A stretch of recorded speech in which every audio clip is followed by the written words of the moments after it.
So I buy Bitcoin every single week through my company. And in this video, I'm going to break down exactly why I do it, how I do it, and what I believe this can look like in the next 5, 10, 15, 20 years. So by the end of this video, you guys can say that's pretty smart or you're dumb, you're crazy. But at the end of the day, regardless, I'm going to be doing this for the next 5 to 10 years and sticking to that plan, and time will reveal whether I'm right or whether I'm wrong. So number one, why am I doing this? A couple different reasons. First one being that I'm trying to protect dead capital within the business. If you run a business, you make 100,000, $500,000, $1 million a year, you're still just going to have some sort of money sitting in your account, just acting as a buffer, right? It might be 5,000, might be 10, might be 20, might be $50,000. You have money going in, money going out, but essentially just sitting there. It's not going to employees. It's not going to growth. It's not going to taxes. It's really just sitting there as a buffer. Now that could be sitting there for a year, 5 years, 10 years, where it's not moving. And even if it's in a high yield savings account, you're still losing purchasing power every single year. Even if it was sitting in a 4.5% high yield savings account this year, the dollar lost 11.5% of its purchasing power. So you essentially lost real value over 6% of your purchasing power in the last year. So that money that you spent time and energy and effort and years to build up just lost value because of inflation. And that's just essentially a hidden tax. So you are losing that capital, and capital is the lifeblood of any business. If you don't have capital, you can't run a business. So by losing that money and losing that capital, it's just, you're fighting an uphill battle. So that is what I'm trying to do. I'm trying to protect that capital, put it into something that I believe will be productive over 5, 10 years and actually grow in real purchasing power, as opposed to losing that battle. Number two is I'm trying to actually grow the assets on my balance sheet. So again, if it's just sitting in a bank account, it's not really growing. Even again, you're in a high yield savings account, it's still losing real purchasing power, but I actually want to grow that capital, even if it's only, you know, 10,000, 20,000, 30,000. And it's just a small percentage of what I'm making, but I want productive capital. I don't want capital that is sitting there and losing value. I want something that can actually help me grow my business. That's not just, you know, reinvesting back into a building, reinvesting back into employees, which can be great. That can help you grow your business at 50, 40, 20% a year, but I can also invest in an asset like Bitcoin that can also accelerate its growth 20% a year, which is what I believe it can do over the next 20 years. And that can effectively grow my business alongside everything else that I'm doing. And it's obviously just going to take a lot less effort. And then if you do want to go invest in a building, you want to go invest in an employee, you can then take that money, or better yet, you can just loan against that, because your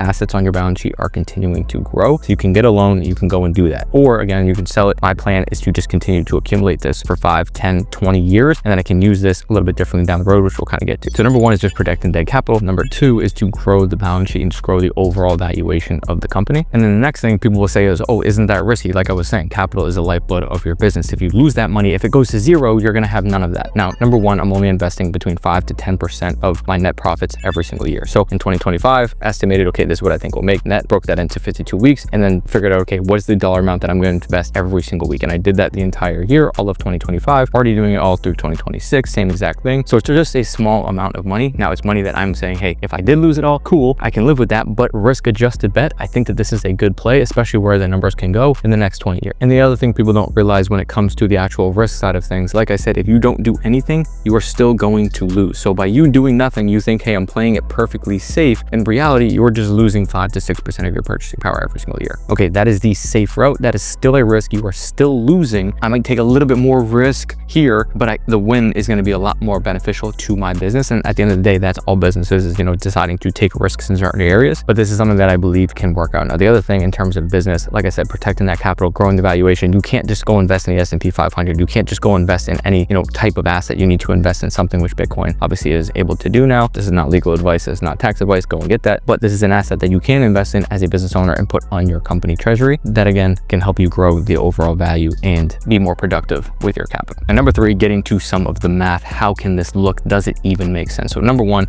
let's just assume 20% per year CAGR, which is just compounded annual growth rate. Now that's what it's done at least in the last 5 years, been 23%. Even today with Bitcoin down to 84, still 23% CAGR over the last 5 years. Now, one rule of mine that I've always, you know, think about when it comes to investing, you can't just expect what happened in the past to happen in the future, but based on the past, take that as a data point. What's happening now, what I believe is going to happen in the future, you can get a rough estimate of what you think the percentage is that will continue to happen. Mine, that's pretty strong. Now, if you don't believe that, obviously this is not something you are going to do, but my assumption is that we will continue that over the next 10 years or so. Now, there's things that could change that opinion, but for now, based on the information, based on everything that's out there, that is what I believe can happen. Now, if that does happen, let's say you want to invest, let's say for clean numbers, you make $100,000 a year net profits. So, okay, I'm going to invest $10,000 roughly a year, 10%, or even just $5,000. Okay, you're going to break that up into what would that be every single week? For easy numbers, let's say that's $200 a week. That's $52,000 over a 5-year span. Now, if we were to just let that money sit, let's say between 2025 to 2030, your real purchasing power of that $52,000 obviously would probably be looking at $42,000, right? It says 52, you have it in the account, okay, you get some,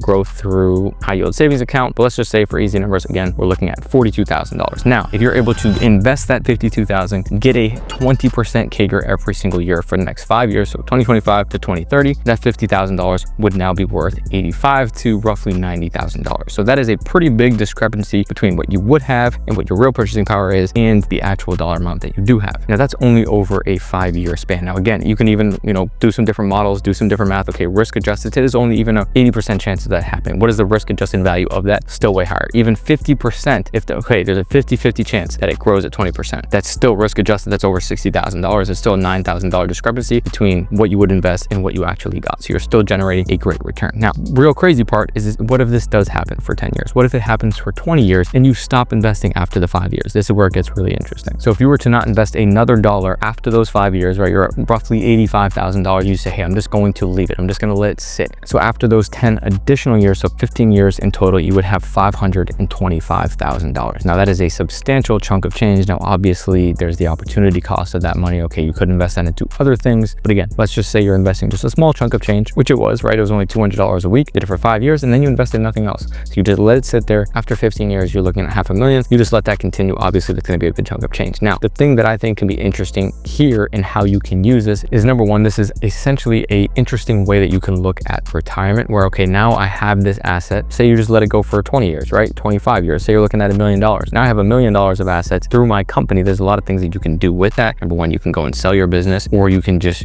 sell the actual asset, pay the taxes, and then you can take the, the money as a salary through your business. Lots of different things you can do there. So it's an interesting way to utilize your business to kind of set yourself up for retirement outside of everything that you're doing from the actual money that you're making. And it just gives you so many different, options as you start to grow with your business. And obviously, like I said, that capital is growing substantially and allows you to grow your business faster than if you were to just let that money, extra little money, sit there. Now, this isn't counting, hey, you're going aggressive 25%, you're taking loans, taking on smart debt to, invest that capital, and then doing a lot of different things like that. So this is just the bare bones of what I'm doing and what I believe is going to happen. So like I said, you can think I'm crazy, you can think I'm dumb, but this is what I'm going to be doing. And in 10 years, 9 more years from now, I will give you guys an update on whether this worked or it didn't. So we'll see.